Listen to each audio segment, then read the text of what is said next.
crude oil. Do my crude oil. Raw crude oil. By n'ime mustard ya. With crude oil. Ụmụ kwere ihe ọzọ. Ekwe.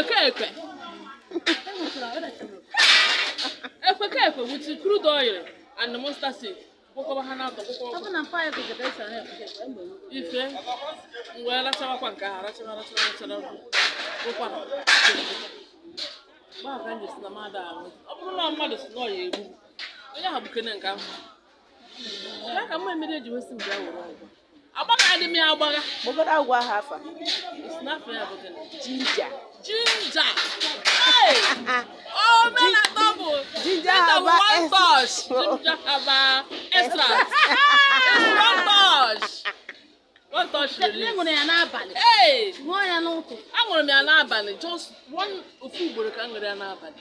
Ṅụkwa ya n'ụtụtụ. Na-arahụ ụra. Ụkwara iji 100,000. M jiri almost 100 and something thousand wee ju n'ọgwụ. Mee scan, mee everything.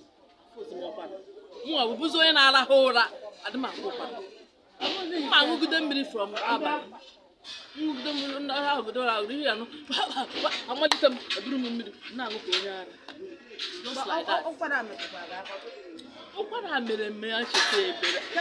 Jakata lab. Ọ dapụtakwa na lab. Mbebe akwa. Wepụrụ na ginger extract. Amakwa nka m mesi wee na-enye test. Ihe nka ṅụgoro ọgwụ a bụ how many days? Ebido m ịṅụ ọgwụ a na Tuesday. Ọkwa ya? Tuesday, 5 days. Mana enwetara m this instant healing within 2 days. Hallelujah! Amen.